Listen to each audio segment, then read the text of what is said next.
K-9 Lucy, Hillsborough County Sheriff's Office, end of watch February 20th, 2020.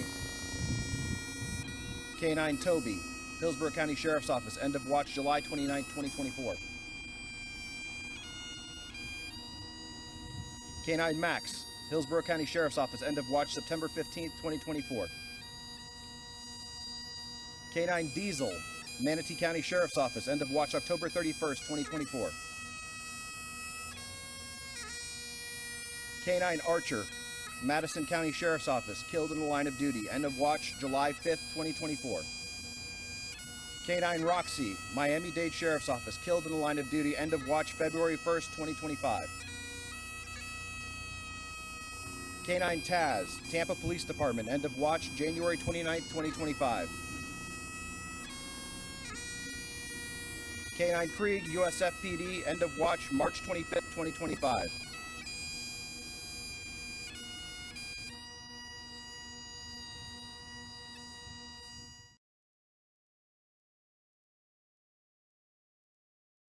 All right, good evening, ladies and gentlemen. I'd like to call the meeting to order. Welcome everybody to the June 3rd meeting. Let's start over with the microphone on. Okay, hello again.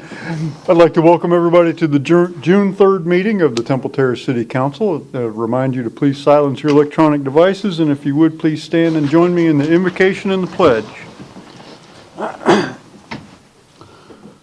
Lord, we ask you to bless our meeting tonight. Grant us wisdom and compassion to advance the common good of all in our city. We pray in a special way for all those in our community who are sick. May they feel your healing graces and the comfort only you can provide. We pray for the members of the Florida Legislature during their budget conference this week. May they work through their differences to produce a budget that advances the good of all Floridians. Amen.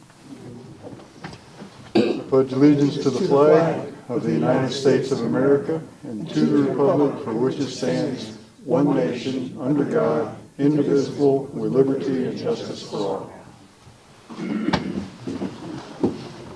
Very good. Tonight we will start with our fun or historic fact. Tonight will be presented by our finance director, Jim Ingram. I think this is the first time you've done this for us.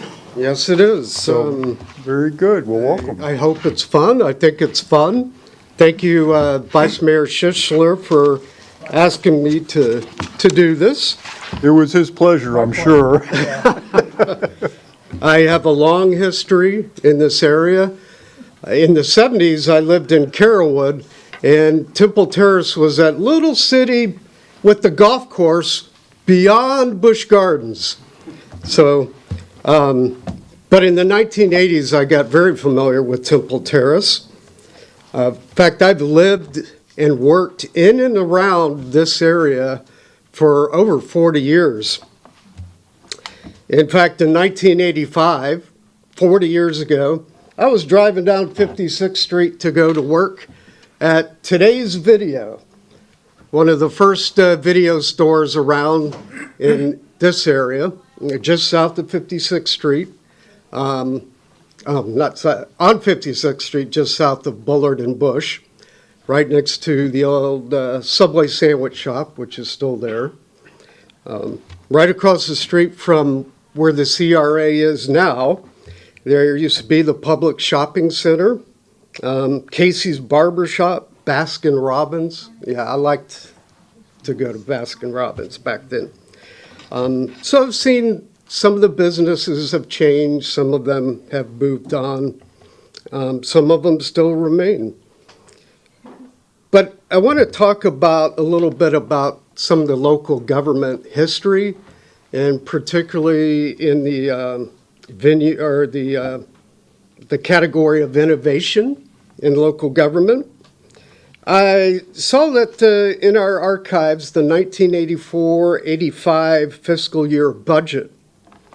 And some of you may remember the name Pico Floyd.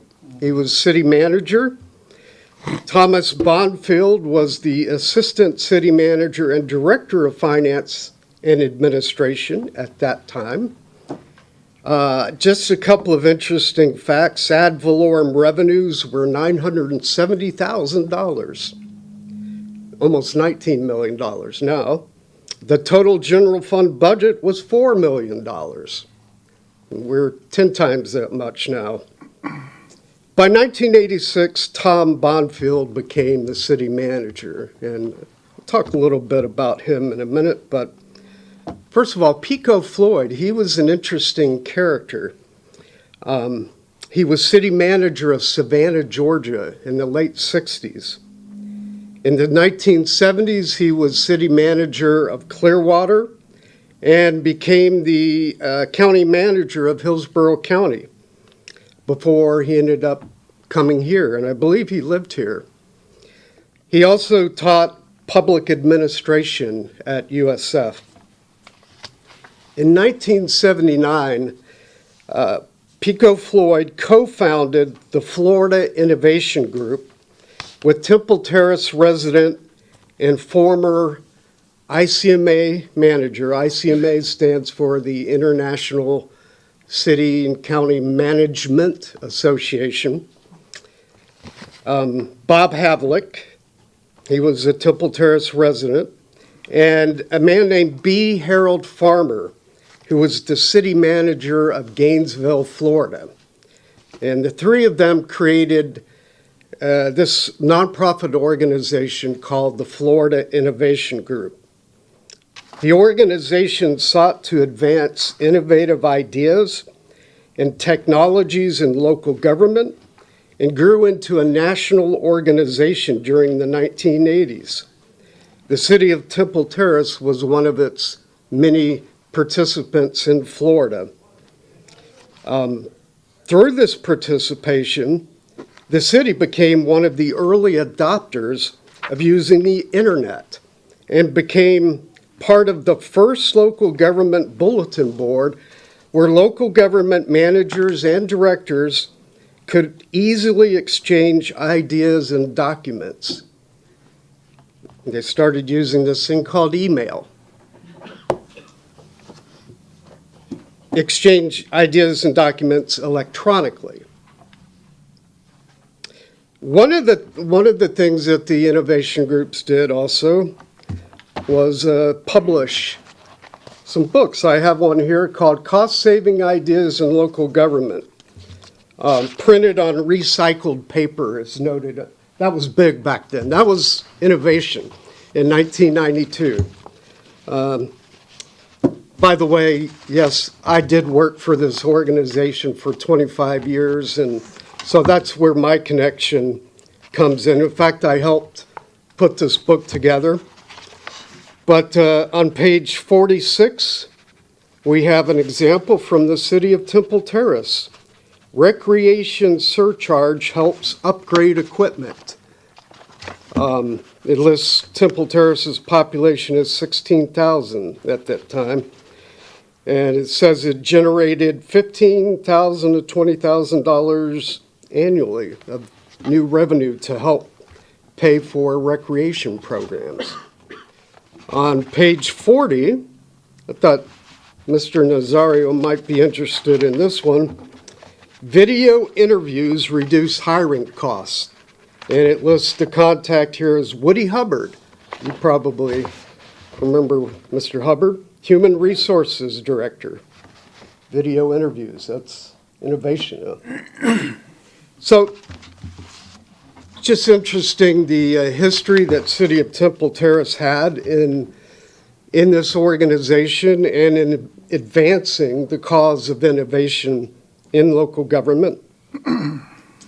Mr. Bonfield was city manager here for nearly 14 years. He went on to a very distinguished career as the city manager of Pensacola and then to Durham, North Carolina, which is part of, you may have heard, the Research Triangle Park and that area of North Carolina, very hub of innovation. And he was a very successful city manager and retired from city management just a few years ago. One final note. The Florida City County Managers Association created a scholarship fund in 1992 called the B. Harold Farmer Scholarship. You might remember I mentioned his name earlier. He and Pico Floyd, who was city manager in Temple Terrace, and Bob Havlick were the ones that formed the Florida Innovation Group. This was a scholarship that FCCMA created, awarded a young aspiring student in the field of public administration. It honors, and it's still ongoing today, it honors Mr. Farmer's commitment to professional local government management and the use of innovation to deliver services to Florida residents. The 1999 recipient of that scholarship is in this room tonight. In fact, he's sitting right up among you. Our city manager, Mr. Carlos Bahia. Wow. It comes full circle. Thank you. Good, thank you, Mr. Ingham. Very interesting. Yes, Councilmember A Chambers. comment real quick. You mentioned Mr. Farmer. What you didn't know is he also volunteered a lot for the Arts Festival during those time periods. And one of our major category awards is named the Harold Farmer Award. So he was a very good man in our community. So it's hard to imagine the world before email and the internet and, now video conferencing and I often wonder how things got done before email. I mean, I was working, but I don't remember how we ever got anything done, but probably was much nicer. So, thank you. All right. So, if you have looked at our agenda, we're supposed to have Mayor for a Day today. That has been postponed. The Mayor for a Day has taken ill, and so we will do that on the 17th. So, first order of business is approval of the May 20th council meeting minutes. Move to approve. Second. Motion and a second by, I heard Councilmember Fernandez. Any discussions or corrections to the minutes? If not, all those in favor say aye. Aye. Any nays? No nays. The minutes are adopted. Next is persons wishing to be heard on items not listed on the agenda or items on the consent agenda. There are forms in the back of the room for anybody who wishes to address the council. There is a 3-minute time limit imposed on each speaker, and we do ask that everybody come to the podium and begin with your name and city of residence. Our first request to speak is Mr. Loeb. Good evening, Mr. Loeb. Good evening, everybody. My name is Charles Loeb in Terrace Park. Tonight I'm going to be talking about something that I just noticed on the calendar. It's called National Forgiveness Day, which is dated, according to the Hillsborough calendar, Thursday, June 26, 2025. Now, I think we all know that it's the beginning of hurricane season. I also think we all know that it's the beginning of the second century of the city of Temple Terrace. And for those who are non-Jewish, I will inform you that today is the second day of Shavuot. But I don't think how many you all know about National Forgiveness Day. In fact, I didn't know anything about it until I saw the calendar. I was thinking, gee, what would be a good idea for National Forgiveness Day? Now, what would be a good idea, in my opinion, for that I'm hoping to interest the city in doing, is to organizing the houses of worship into a conference. So everybody could talk. That would include the people that were nice enough to help you all for River Jam. That would, of course, include those nice folks that came from the mosque. That would, of course, include the Protestants and Catholic Church, and, of course, the synagogue up in our way. The reason I think about this is because of the fact it's about all the violence that I see. I really believe that the city of Temple Terrace within our community can be a beam of light for in a world where there just really is too much darkness, in a nation that there is too. Hopefully a week later, would be dealing with our independence from prejudice and worse. I was kind of hoping maybe with the technology that people were talking about would be maybe we could snap one of those pictures on those smartphones and send it up to the United Nations to show it can be done. Our young children do need to have role models. Of course, now you might say, well, what do we all have in common aside from the city itself? And of course, aside from the city itself is the environment. And it's not just the planet's environment, but it's the human environment as well. In the future, we're all going to be dependent, and we're all going to have to work together, and we're all going to have to learn to do it. And it has to begin somewhere. As Dr. King stated, I'll just add to his quote, you can judge people by the contents of their character rather than by the color of their skin. But also, people should not be judged by their faith in God. So I hope the city would be interested in doing this. I hope that maybe we can begin our road to independence against prejudice within this community. And maybe if they do something like those one-day passes that I was talking about 2 weeks ago, that the human environment in that way would be improved too. I think you all get the idea. Thank you, Mr. Loeb. So I don't think our countdown timer is working at the remote locations. It's working there, but not over here. So I'll keep track. We'll go back to 1985, and I'll just look at my watch. Next speaker is Alyssa Hines.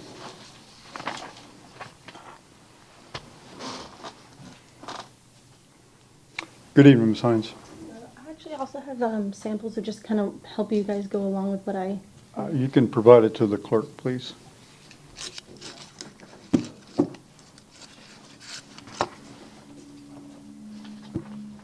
Would you reset it, please, because she hasn't started. There we go. Good evening, Mayor and city members. My name is Alyssa. I'm here as a 13-year resident of Temple Terrace to discuss the possibility of truly making our city welcoming, family-friendly place for everyone. Recently, I noticed that Temple Terrace Public Library's Pride Month proclamation on social media, which celebrated inclusivity, a value we can all appreciate. The library also shared book recommendations, I'm sure with the best intentions to highlight diverse stories. I'm certain the city did not intend to promote child pornography or pedophilia. However, my frustration is that most of these books recommended by our city included sexually explicit scenes involving minors, i.e., child pornography and pedophilia. However, which raises concerns among families, including mine. I have handed you all a copy and some samples of the books that contained out of the respect for those watching and possibly minors listening in. I'm not going to read it aloud. Along with sample pages, I've also included letters that our state education commissioner and state attorney general have recently sent to our public school districts addressing the unlawful access of these same books. Disturbing fact, these books that we're recommending to our community are not actually even allowed in jails and prisons because of the sexual content and violence. While I appreciate the library's commitment to diversity, I believe we can promote inclusivity in ways that align with our shared goal of protecting children and fostering a safe, family-oriented community. Our city has a tremendous opportunity to lead by example, and we can celebrate Pride Month and occasions with content that uplifts everyone without causing concern about sexualizing children. For instance, there are many wonderful books about the LGBTQ community that focus on positive, age-appropriate themes like identity, acceptance, aid in love, and non-sexual content involving minors. By prioritizing these, we can ensure that our library remains a trusted space for families year-round, including during June. I also noticed that the Pride video was removed a day after posting. I'd love to understand the city's reasoning. Was it in response to the negative community feedback concerning the content of the recommendations? It's my understanding of the Florida statute 11223, subsection 1 and 2, that a city is against the law to delete social media communications, including posts, comments, or media. Moving forward, I suggest forming a community advisory committee to review library recommendations before sharing them with the citywide. This would ensure content that reflects our values, avoid unintended missteps. Although having applied to our library committees in the past and being denied, I'm be happy to contribute to such a group if a seat at the table arises. I'm eager to help our city place in a library where everyone can feel safe and included. I'm committed to working together with Temple Terrace, a vibrant family city. I've advocated for protecting children at the county, state, and national levels, and I'm ready to do the same here. Let's collaborate and create clear guidelines for library content, ensuring it celebrates diversity while prioritizing age-appropriate material. Together we can make the library a beacon of unity and trust for all of our residents. Thank you. Thank you, Ms. Hines. Next speaker is Kim Barish. Barish. I was close. You helped me out there. Thank you. Yeah, I tried, you know. Thank you. Good evening, sir. Thank you for allowing me to speak for the first time talking to people about issues, so I'm a little nervous. So we talked about history earlier. I just wanted to make a comment that I'm fortunate enough to have one of the historical homes of Temple Terrace, and my house has happened to be the one that the first elected mayor of Temple Terrace lived in. So that was kind of nice to listen about history of the government and then be part of that. About a year ago, I received a bill, actually 12 months ago in May, I received a water bill for $1,256. Back then, it was a burden of proof on me to show that I didn't have a leak. If I had a leak, that I repaired it. We went back and forth with the city. Actually, I lived in the house for 30 years and I wasn't even on the account. My wife had to start the process. So we ended up paying the bill over time, and then we finally finished paying that bill. And then my wife went to open the new bill, thinking that finally we're back down to that $180, $200 bill, only to get a $12,650 water bill. I took to social media right away. It's like, I'm not calling the city. I'm just going to see anybody else out there. Actually, had a joke that I wanted to show you a picture of a beautiful boat that I had just bought the day before that was $150 less than my water bill. So it was like, so long story short, I worked with Angela Terrace in the billing department here. And they talked about the actually there was some notes from, I guess, last meeting. They talked about the census meters, that there was a calibration error, the software was going to be addressed, and that there would be extra efforts to put out to monitor these 382 meters. The problem is my billing was not on a census meter. It was the old school meter that had crapped out, no longer able to be used to bill. So they did a calculation of historical billing and came up with this bill. So there are other meters out there that need to have that scrutiny done to the billing. So I hope they kind of spread that quality assurance on to what bills go out to the customer, regardless if it's a census issue or whatever. I just would like to make sure that's extended to those customers as well. I guess that's all I really need to say, and thank you guys for all your help. Thank you, Mr. Barish. City manager will hear from you at some point on that. Good. Okay, that's all the requests to speak that I have. Next item is a resolution amending the final site plan for the property located at 5340 East 121st. I think that's supposed to be 131st Avenue, not 121st.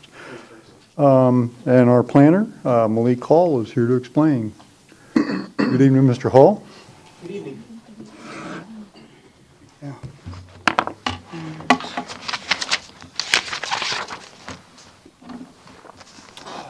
Good evening, Mayor, City Council, members of staff, and the public.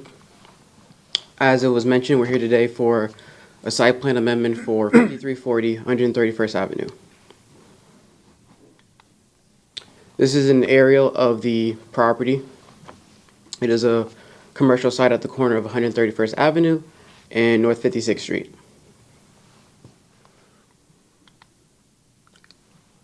This is the general area map. The parcel is approximately a little over half an acre, 0.61. It's zoned commercial general, and the current use is retail office. This amendment is for two things: to add restaurant to the use and for a minor modification to the south elevation. The west and east elevation are remaining the same. No changes to the west and east elevation. And there's no change to the north elevation. The change is adding two full-size real windows to the south elevation. So we are adding restaurant as a permitted use for this site, along with the retail and office. Retail office is existing use. We're adding restaurant, so we have retail, office, and restaurant as the permitted uses. And as far as the elevation change goes, adding two full-length real windows to the south elevation.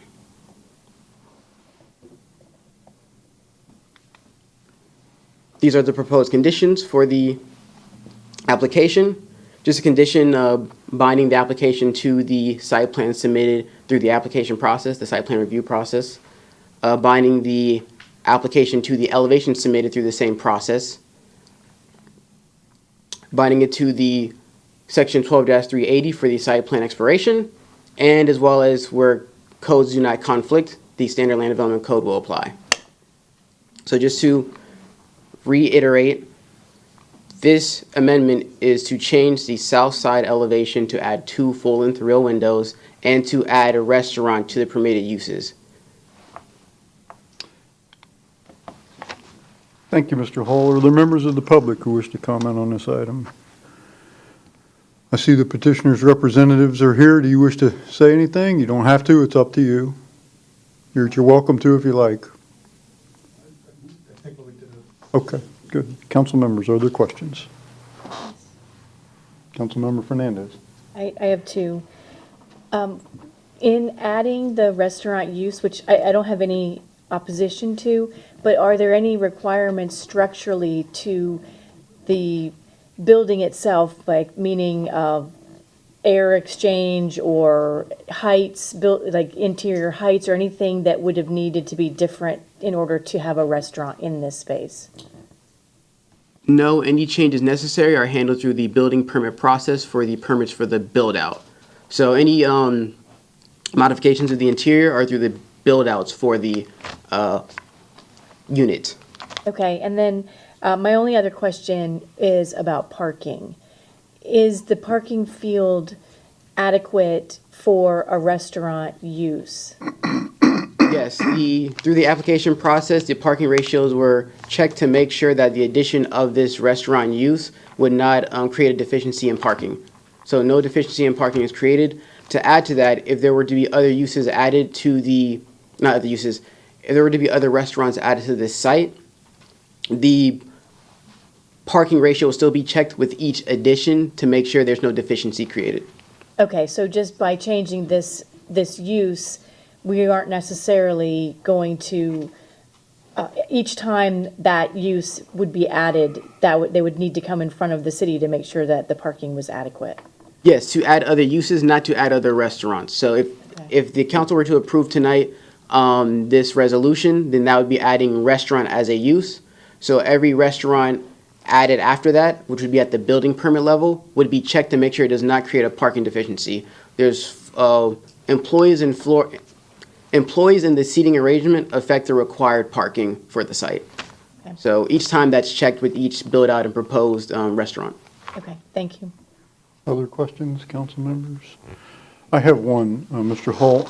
So I know a few years ago, we loosened our restrictions on outdoor seating for restaurants. Actually, I was a big proponent of that because COVID, people like to sit outside. We live in Florida. So would our current ordinance allow outdoor seating at a restaurant in this complex? Because I have a little concern about that because the way the building is oriented, it's on 56th Street and the entranceway where the seating would be faces homes. So I don't care if they put a restaurant in there, it doesn't bother me at all. But if it entitles them to outdoor seating at the restaurant, then I think we have another question. So Outdoor seating is reviewed by planning staff, and it would have to meet the several requirements such as the clearance for pedestrian access, ADA access and such. I don't believe the clearance is there for this site, for the sidewalks. But it is checked to make sure that no issues are caused at the planning and zoning review level. I don't know if that answers your question. Do I need to? yeah, it does and it doesn't. I mean, I don't think that this would get approved at that level because of the small size of the impact it would have on parking and the ADA access. But if this sometime in the future, they put a restaurant and they decided to extend a little, eliminate 3 parking spaces and cone them in like at Dunderbox, and now you have an outdoor seating area. Oh, if that's the case, they would have to amend the site plan review or amend the site plan to even do something like that. The existing site cannot change. The exterior of it cannot change without going back through this process. Okay. Thank you. Councilmember Kravitz? I'm just curious, is this the same building that we've had all this controversy about the east-facing aesthetic presentation of it, where they were supposed to do one thing and didn't quite end up doing that? Is this the same one? Yes, it was corrected at the previous resolution. Right, right. Okay, just checking. Thanks. That's all. Okay, council members, if acceptable, is there a motion? I'll motion to approve it. Second. Motion second by Councilmember Fernandez. Discussion on the motion? Seeing none, all those in favor say aye. Aye. Opposed? No nays. Resolution is adopted. Thank you, Mr. Hall. Thank you, council.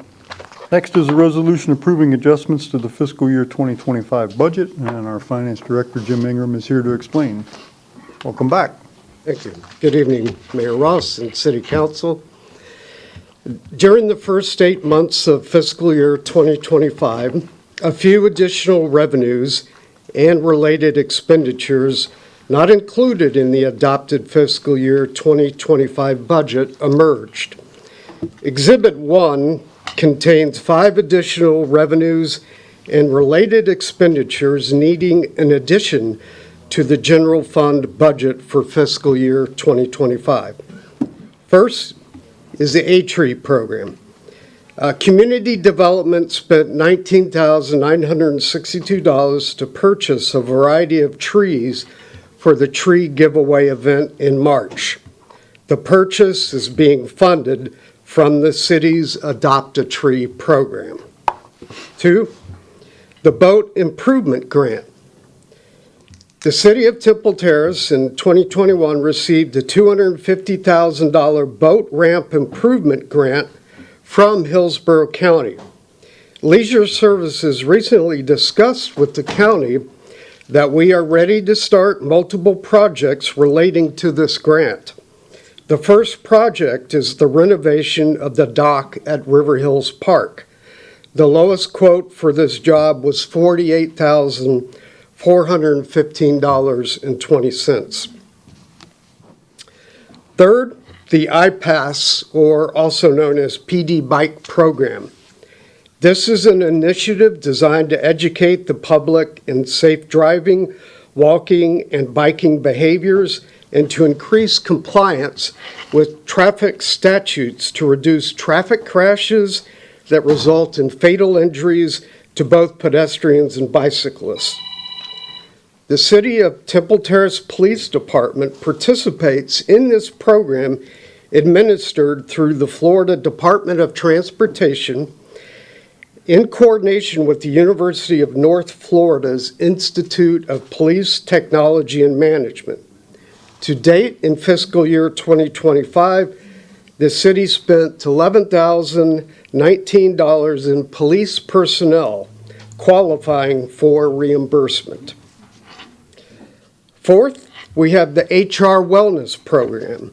Our medical insurance provider, Cigna, has paid out $9,958 in the current fiscal year to help offset the city's wellness program initiative expenditures.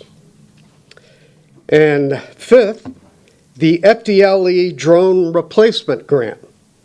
The City of Temple Terrace Fire Department received an FDLE, that's Florida Department of Law Enforcement, grant 100% match to replace a tactical drone.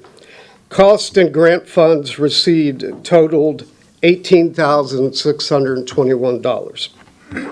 Exhibit 2 is a much bigger list.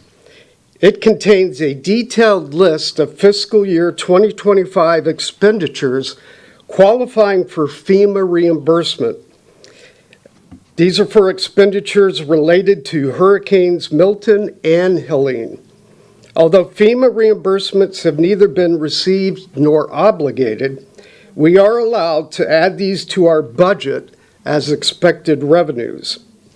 We have currently applied to FEMA for reimbursements and should start receiving within the next few months obligations to pay reimbursements. Hurricane Helene's reimbursable costs are $2,155, all within the general fund Public Works. Hurricane Milton's reimbursable costs are as follows. General fund is $3,483,858. Street Improvement Fund is $156,230. The The building fund is $9,110. Water and sewer utilities is $222,424. Sanitation is $35,153. Fleet maintenance is $6,050. And I will just add that as a reminder that this does not increase our budgeted expenditures without matching the revenue. There's no result or no difference in the net. We have equal amount of revenues, equal amount of expenditures that we're adding to the budget. And staff recommends that the council adopt a resolution approving the adjustments to the fiscal year 2025 budget. And I stand for any questions you might have. Thank you, Mr. Ingram. Are there members of the public who wish to comment? If not, council members, are there questions? Vice Mayor Schisler. Thank you, Jim, for Mr. Ingram for sharing this. Additional FEMA from Milton, or is this everything? I'm sorry? Additional FEMA expenses from Milton, or is this everything? We will probably come back later before, by the end of the year for anything left over. There's still actually a few ongoing costs related that we could get reimbursement for. Okay, that's all. Okay. But this is the bulk of it. Okay, that's good. I'm good. Thank you. Councilmember Fernandez. So we're amending the fiscal 2025 budget, which that is the budget that will expire on September 30th, correct? That's correct. Okay, so will we actually be receiving these funds, do you think, or will they start paying them in between now and when that fiscal year ends? That's a little bit of an unknown, but I will say that FEMA has been recently, I'd like to say, stepped up its game and being more responsive with our request and with turning things over. And we also have a very good staff right now that is on that constantly. So it is possible, but it is FEMA, so sometimes it does take, it may be into the next fiscal year. But we are allowed to, if they obligate the money, any funds that they obligate and they say, we are going to pay this, we can go ahead and book that as revenue in the current fiscal year as a receivable. Okay, so, and as this is just for anybody watching, these expenses, this is a reimbursement of amounts that the city has already paid out. So Right. this will, we paid that out of our operating funds, our cash flow, and this will be reimbursing it. So these expenses have already been incurred by the city. So this will just be an addition to our cash flow, our funds. So, and then if it's not, if we don't receive it, which I don't anticipate receiving all of this by September 30th, 2025, but then this will just be whatever we don't receive is part of our 2026 fiscal year budget, correct?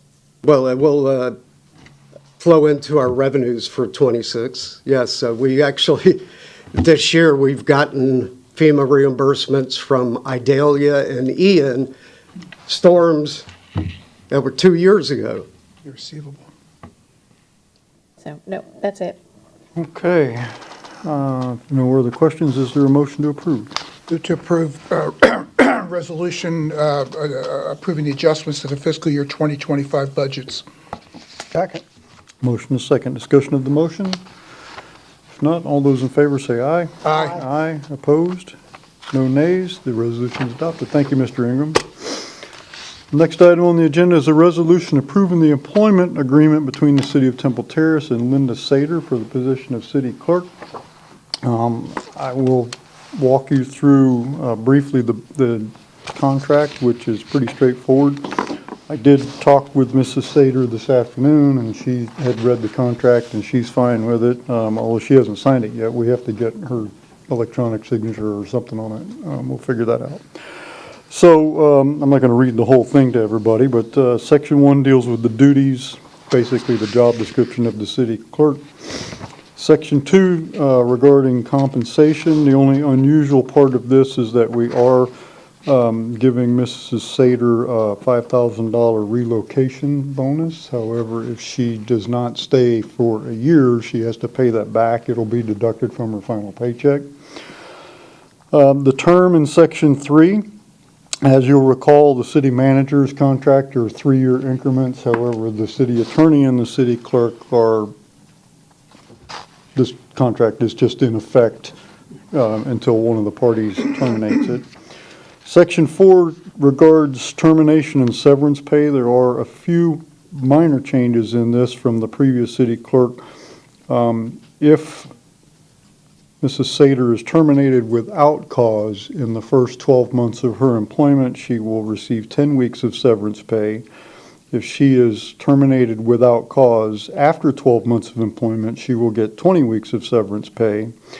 If she resigns, she'll get no severance pay, or if she's terminated for cause, then she would get no severance pay regardless of the time period. She will get the cell phone stipend that eligible employees get. Section 6 involves hours of work. It just says it's normally 40 hours. Section 7 regards the city obligates a minimum of well, not a minimum, it says $2,000 annually for professional development, membership in the Florida Clerks Association, and participation in the annual meeting of the Florida Clerks Association, which, by the way, we have talked to her. That annual conference is in Miami in July. And we have asked her to attend that conference, to plan on attending that. So that will get her on the road. Section 8 involves vacation and sick leave. As is typical with the charter officers, we do seed the vacation bank as opposed to other employees that come in with zero balance. And so with the charters, we've historically seeded that. And we're doing the same for Mrs. Sater. We're putting 3 weeks of vacation into her bank, her vacation bank. That does not apply to sick time, that's just vacation. And then she will accrue vacation as a new employee according to the same schedule that other employees accrue. Section 9 involves fringe benefits, insurance. We will also, inconsistent with what we do for the other charter employees, we contribute 15% of their salary into the 401A plan. That's consistent with the other two. And she will also be offered the same benefits of all employees, the cafeteria plan and the health insurance and those type of things.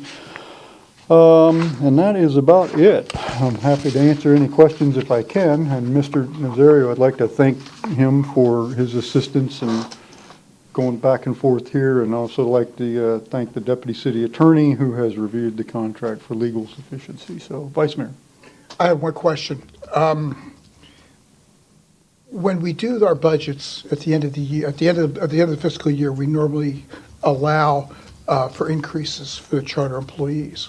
And depending upon when their timing was, it's always on their anniversary date. Now, I know last year we did a fix for that because some started in June, so they'd have to wait a whole year before they did that. How does that, and I'm not sure, I couldn't remember exactly how we fixed that, or whether it's something that needed to be part of this, or was just a general understanding. Given the anniversary date would be next June, okay, she wouldn't get anything this year, but we would change it to the, I believe we changed it to the award date of the new fiscal year, where we gave any kind of merit increases for just the charter employees. I think that's what we did too. Okay. But I don't remember how we did that. Did we just do it by resolution, or did we just do it by this is the way we do it? I don't remember. That was the only thing that I thought was missing, because potentially it could be up to 2 years before she would be eligible for any kind of step increase that we would give to anybody. Truthfully, I didn't go back and look at I would have to go back and look at the minutes. I don't really recall. I couldn't remember exactly how he did that. I didn't think of it. Oh, City Manager, he might know. I think if memory serves, when you discussed right at the beginning of the fiscal year, we had the evaluations, I had my evaluation, we just started the Right. fiscal year, because there's a cost of living adjustment that we had October 1 for all Right. employees, and then there was a merit at 2%. And I believe the council had that discussion, again, if memory serves, I think you decided here, that, I don't recall if it was by motion or consensus, that you were going to do everybody at the same time. I believe that's I what was. think that's what we did too. Because we're going to have the same issue with the deputy city attorney also at that point. So, okay, I good. think that's what Okay, we did I'm too. cool. Because I'm good with the it. date was one of them, I don't remember which one. The portion that was at your anniversary date was right before the new fiscal year, so they were never gonna Get get much that. benefit Yeah. from, yeah. Okay. That's the only question I had on, to make sure that we don't, put somebody behind 2 years in any kind of increases like that, that's all. Okay, I skipped over public comments. Are there members of the public who wish to comment on this? Okay, well, if not, is there a motion to approve the contract? Move to approve the employment contract between the city of Temple Terrace and Linda Sater. Second. Any discussion of the agreement, of the motion? If not, all those in favor say aye. Aye. Opposed? No nays? Good, thank you, and thank you again, Mr. Nazaro, for your help, and Mr. Mueller's not here, but thank him too. All right, carryover council business. Council members, carryover council business. I have one. Councilmember Fernandez. With Sutton Hall, I know the city was going in and looking at the building and filming it and going to, see what they could salvage and also have a film that we can show on our YouTube channel and our TV. Can you update us on the status? Should I ask my marketing communications officer, she come up to the podium, because I'm not sure where we are with the video. It's probably in post-production, I would imagine. You have to, yeah, you have to. Yes, we have the video and we're currently working on it. It's very extensive and it requires voiceover by one of our staff. And so, we have to work with our schedule to be able to have this professionally done and, something that people are going to cherish for a long time. So, it's taking a little bit because of that. But yes, it will be available soon on all our social medias and the YouTube channel. Okay, thank you. There had been some questions about Sutton Hall specifically and I just wanted to put that out there. And as to your other part of your question, I know that Ms. Robinson, Deputy Director for Community Development, who's sort of our resident historian, who's probably doing the voiceover, I imagine, she's been working with Dr. Weaver at at Florida College to work on an arrangement to salvage key elements and working with the Tampa Bay Historical Center, trying to inquire as to things that can be done. So those conversations are ongoing right now. Okay, so I have a follow-up question. Where can we display some of the items that do exist, whether they're right now in somebody's private collection or whether it's something that we're able to salvage? Do we have any plans for locations that things could be displayed? So we have display cases that could be made available in the library. We have display cases that could be made available at the rec center, for example, for smaller items. Now, if we're talking about a column that may be on the top of a tower, that's a little bit, the scale on that's going to be a little tricky. I know that we've talked about creating some sort of museum space, potentially even here at City Hall, the day that, for example, when we create the EOC, we finally build the EOC, dispatch will move out to that facility. That'll open up some space immediately upon entrance into City Hall. That might be an area we could have some more prominent display right as soon as people walk in. So we're keeping that in the plan, I should say, sort of informally right now. That's something we'd like to have a conversation with council about, obviously.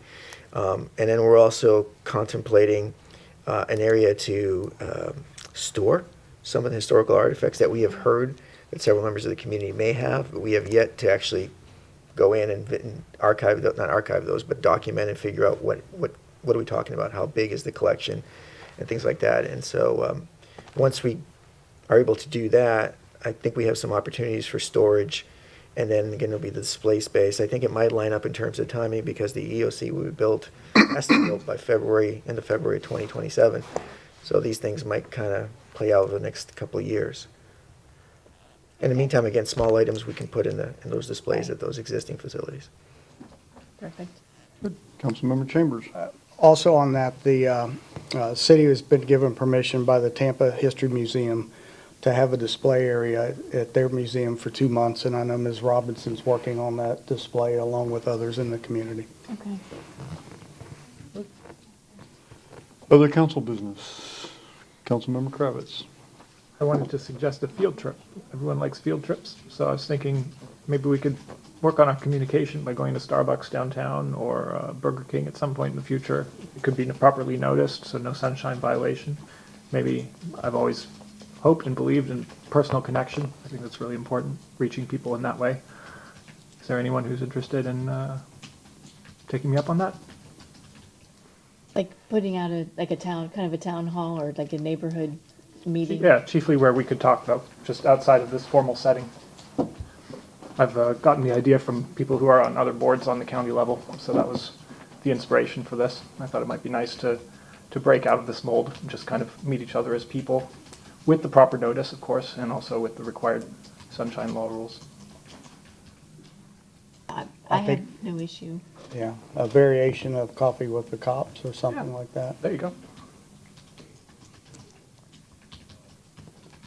Mr. Schoen? If, it would be similar to a town hall, as long as it's properly noticed, then you can meet as a group.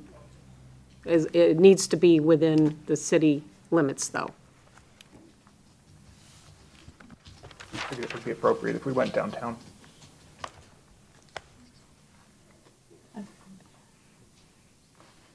I mean, I have no objection to having a city event where people can come and talk to us informally as well, so. You talking about us, or are you talking about the public? But we can't exclude the public. No, I know what I'm saying. If you're talking about just the 5 of this meeting is one thing, as opposed to a town hall scenario. This is where I I'm was looking. hoping it would, I'm sure we would properly notice it, and we might attract members of the public, but that wouldn't be the primary purpose. Of course, they could come if they would like to, and watch us have coffee, or eat a burger, or whatever it may be. But the primary purpose is to be able to connect with each other outside of this formal setting. That was my idea. Schedule it. So, should I make a motion? Anyone object? Do we need a motion? Do we need a motion? Well, it would be a special meeting, so I guess we would need a motion. Council, or city manager. That's fine, just for clarification, so that, Councilmember Kravitz, is it a meeting with an agenda, or is it, we're gonna work with you to make it happen if that's what council wants to do, but I'm just trying to get an understanding of how we would notice it as to what it would be, if there's something you wanted to cover, or is it just an open conversation about whatever city business people may want to talk about? My understanding is that it would be a field trip. So I don't think it requires an agenda. I think it just requires notice, but. No, again, it does require an agenda. Yep, then the agenda would be to work on our communication. A field trip to Starbucks, you said Starbucks? Sure. Okay. Or Burger King, if anyone would prefer. I like Burger King too. So we Some very can't, good coupons for them we right now. can't do this tonight. We could start this tonight, but we have to schedule a special meeting in a regular meeting. So we would have to know the date and time in order to do that. So we would have to do that at the next meeting to actually schedule it. And I think following up on the city manager's questions and how we notice this, is this supposed to be the public coming and sitting and observing all of you talking to each other? Or is this involving participation of the public in getting into the conversation? That was my question. Because it sounds like everybody's supposed to just watch you all have coffee. Well, that might be a byproduct, but that wasn't my goal. My goal was for us to just talk, and judging by what public participation usually is, I'd be surprised if anyone turns up, but you never know. But I think if we could limit it to just us talking without the public having a right to speak, and that were permissible, that would be more in line with my proposal. But, if someone else has a differing opinion, I'm fine hearing it. I have a strong opinion on it one way or another. I doubt anyone will come, frankly. I'm looking at you. I know, I've taken official field trips with TPO and other board. I know they can be done, but I've never done anything like this. So as long as it's above board, I just don't want to read about us in the Right, Tampa Times. right. I think that as long as we know what the purpose of it is, and we advertise it accordingly, and notice is given, it can be done as a special meeting. I don't know about picking Starbucks or Burger King. If lots of people came, they're not going to fit. So it's going to need, our town halls are usually done at the country club. There's plenty of room.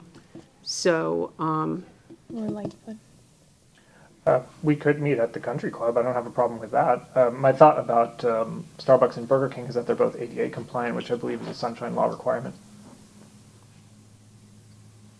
we would have to take minutes too. Yeah. I don't know what we're going to talk about. I think there's might not be such a strong minutes requirement on that, but I could be mistaken.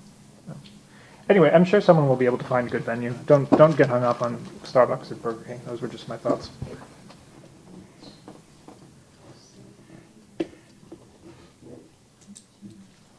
I just have a question.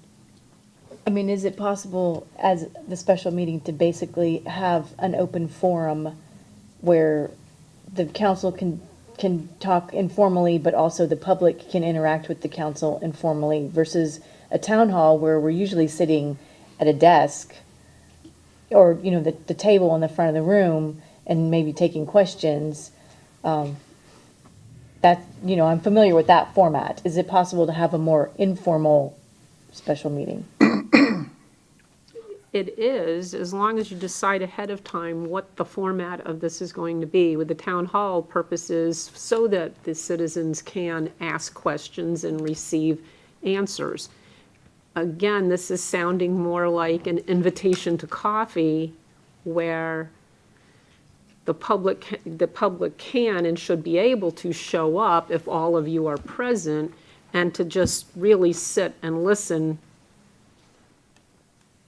to you all share coffee. Okay. The second option.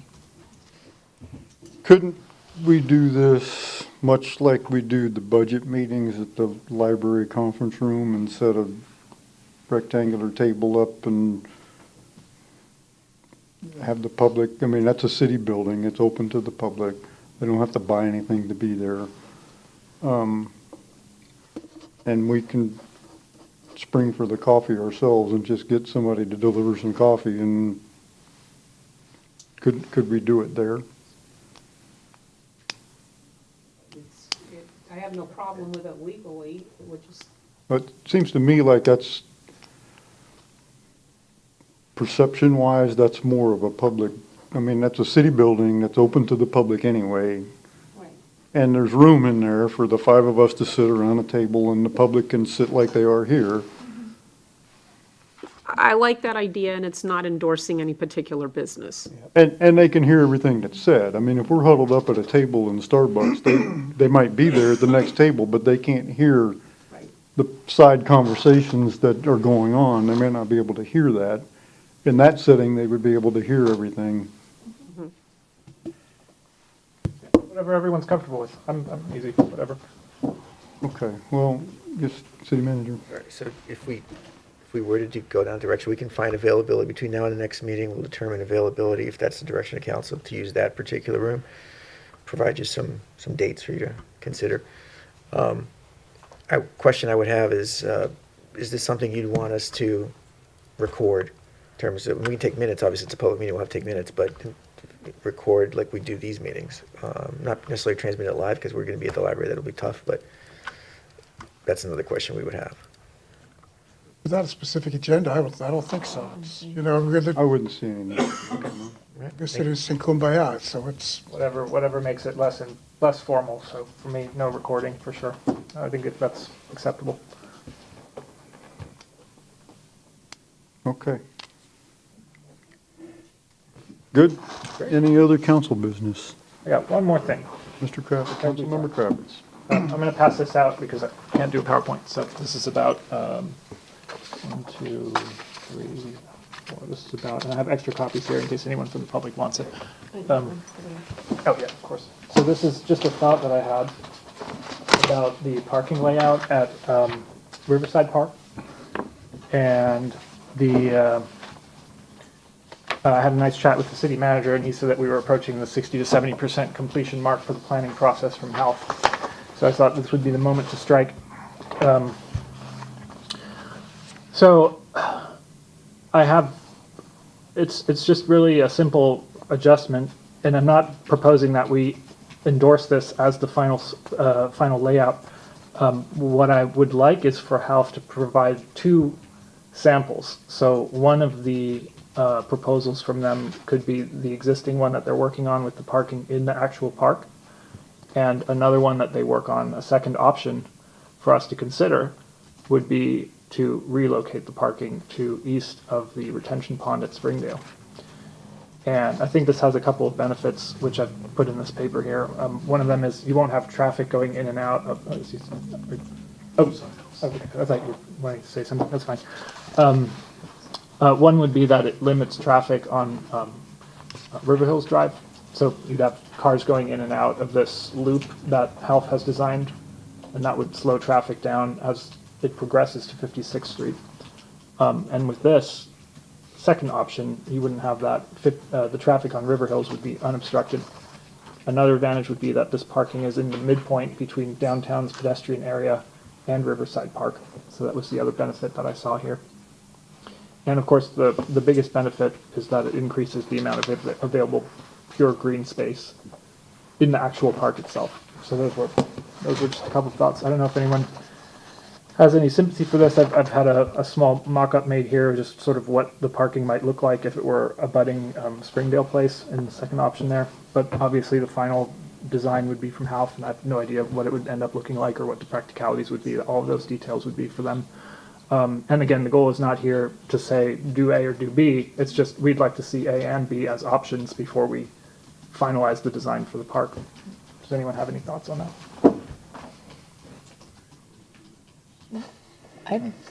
I don't see any great, having been developing the other park down there, one of the biggest complaints we got was people walking across River Hills Drive to get to the park. So now you're increasing that danger, and people carrying other items to go to do picnics or not, so they're crossing a major street like that. That's a downfall, in my opinion, but to have our people Kayaks and canoes. carrying kayaks and canoes. But getting the professionals to look at it, the park people to give us options, I think that's a fair point. Yeah, it's a really good point. I thought of that, and you're right. Pedestrian traffic is a concern. The main stumbling block that I had when I thought about that, though, is this link up is actually already part of our pedestrian master plan. Sure. That we want people to cross River Hills anyway, so it's not making that worse per se.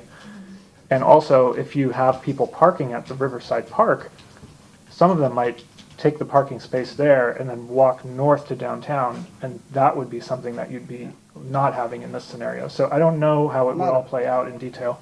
I mean, I'm not a big fan of that, but I'm one council member, and I'm not the park professional designers, and that's what we could have them look at that. A couple of concerns I have with this, because this has been floated before. This is not the first time this idea has been floated. One is there's a lot fewer parking spaces available for if that's your only parking. Two is we're putting in a paddle launch and there's nowhere to park and offload your canoe or kayak and drag it down to the boat launch. You've got to carry it across the street now. So where we landed on this prior was to build the parking lot where it's proposed.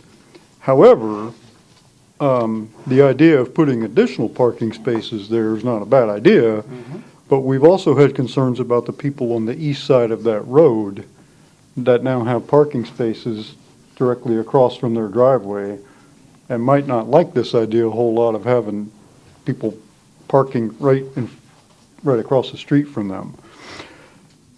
Where we landed before in our discussions was to put the parking over here, but if this park is a huge success and we find ourselves needing additional parking and maybe the Springdale Park area is very popular and we can reduce people crossing River Hills by putting this also at the future time. This is our land, so there's nothing that would preclude us from putting this in at a future time. We're not building anything there anyway.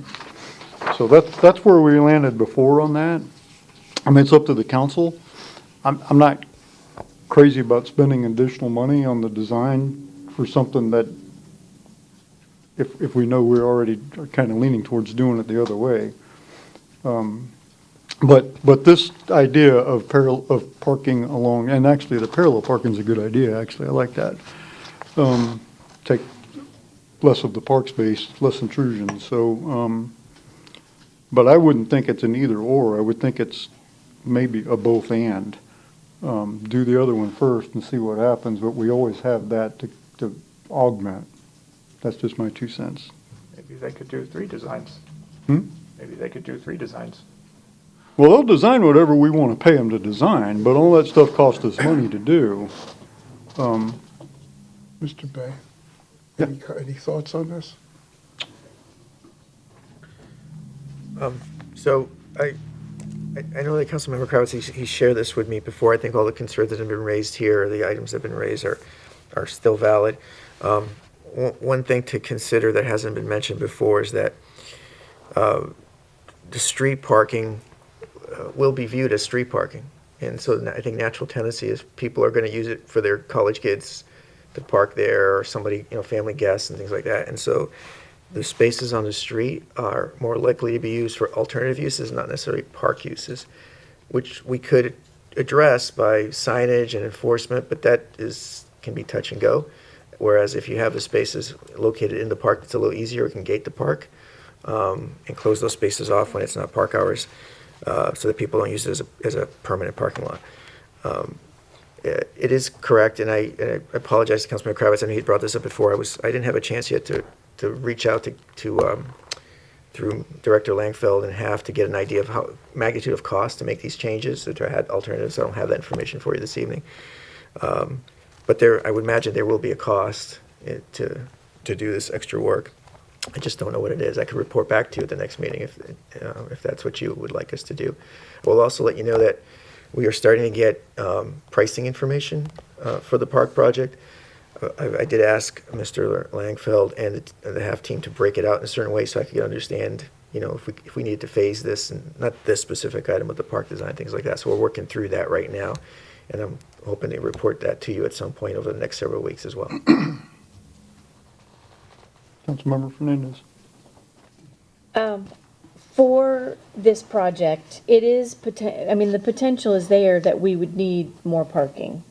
Is there a process in this design, in the design process, is there anything where they can look at the space as a whole and recommend how to add parking in the future if we need to add parking? Maybe say, in the future, this is where you could put some additional parking, or I'm just thinking as the comprehensive pedestrian plan, park integration, all of that.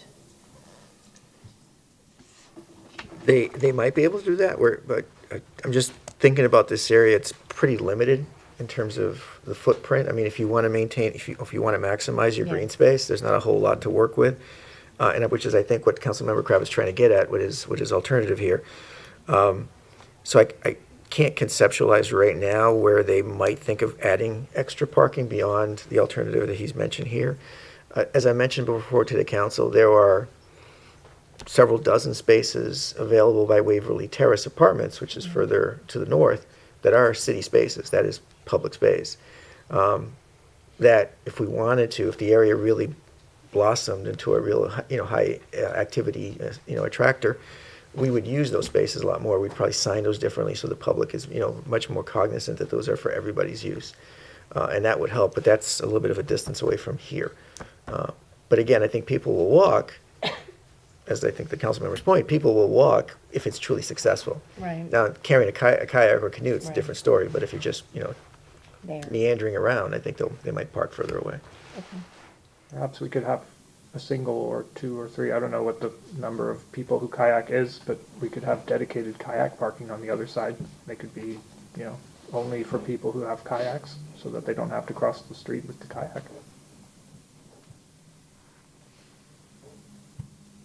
You could do a few of those and still maybe reduce the amount of parking south of River Hills. Again, my goal is just, it's a small park. Every square foot is important, so. We've already approved this concept, though. This is a change order. Perhaps we could ask Half what it might cost to get an evaluation like this, and then we can decide from there. That will slow it down.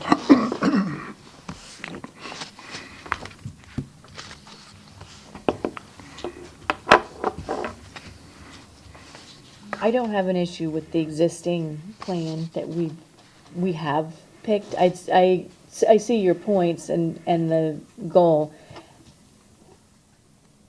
If anything, I would want to add the spaces, not either or. Because I see us as ultimately needing more parking in the whole area. Hopefully. So this would be a change to a previous vote. So therefore, there would need to be more than a head nod. This would have to be a motion in order to not overturn, to amend, would, I guess, the previous, because the council did vote to approve the concept as it is. So. I'm not getting the sense that there's a lot of interest in this, though. Maybe not the way that you first conceived it, but I do think the idea in the future may bear some reconsideration once we get it open and see what generates. Maybe nobody brings a kayak. Maybe we have too much parking and maybe people are walking and using the Springdale side more. I mean, I wouldn't, this is just me speaking, but this is an idea that I think might have some merit. I just don't want to give up the parking on the south side, in my opinion, to cut a fraction of the number of parking spaces, and they're all across on River Hills. So, like I said, I don't think it's either or. I think this may be viable. I'm just not crazy personally about giving a change order and slowing this project down and spending more money on. I liked it the way it was. I still like it. But I do think this idea might have some merit. My concern is, twofold. One would be the impact on the park of having the parking in the actual park itself, just in terms of the space. I already mentioned that. And the other one is traffic coming in and out, because River Hills can get very backed up during certain times of day. And yeah, but other than that, I completely understand what everyone has been saying. Councilmember Chambers. Yeah, thank you. I can't support doing away with parking on the other side of River Hills. Part of the problem with Riverside now, the park that's developed, is there's no parking, and we've had trouble with Mr. Tozier, people parking in his property because they're having to walk across the street. So I can't support limiting any spaces on the south side of River Hills Drive that's in the current design. Not opposed to adding spaces up at the other place. So that's just me. Right. Well, file it away as an interesting idea then. Okay, is there other council business? Other council business? If not, is there any new business or board reports? Today. City manager's report. I do not have anything. I have one question for you. Oh, sure. Councilmember Fernandez, go ahead. I wondered if, because we are putting a survey out at some point for the planning to update our planning documents, and there was a question about getting people interested in doing the survey and possibly offering, if the planning commission offered a gift card or something for people willing to complete the survey. I didn't know if you had an update on that. I'm going to ask Mr. Pauly. I know he and I spoke briefly about it at the last council meeting. I'm not sure if there's been any developments yet from the planning commission. Good evening, everyone. Greg Pauly, Director of Community Development. And a follow-up to the question that came up a couple of meetings ago. We did have a conversation with our liaison from the Planning Commission, and without overcommitting an unset schedule at this point, she wasn't able to really give us much feedback as to our process. They're currently still in the throes of trying to complete Tampa's comp plan. So they recognize that they want to get plugged in with us early, but they really haven't had a chance to roll the ball too far at this point, as far as we are concerned.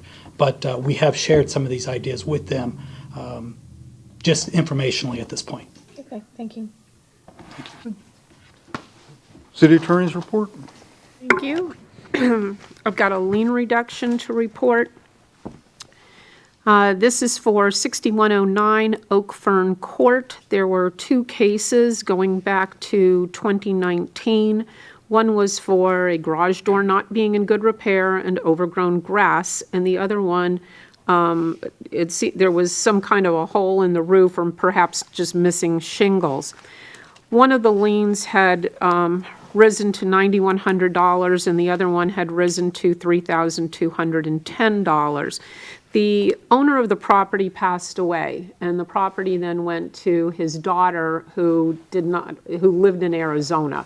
So she was trying to deal with this long distance. She had health issues, was on a fixed income. This just was really an overwhelming situation for her.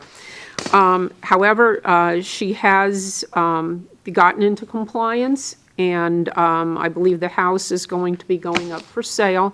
And the lien, we reduced the one lien to $1,250 and the other lien to $1,000. The city costs for each one was $250. We have received the check already for $2,250. That's it.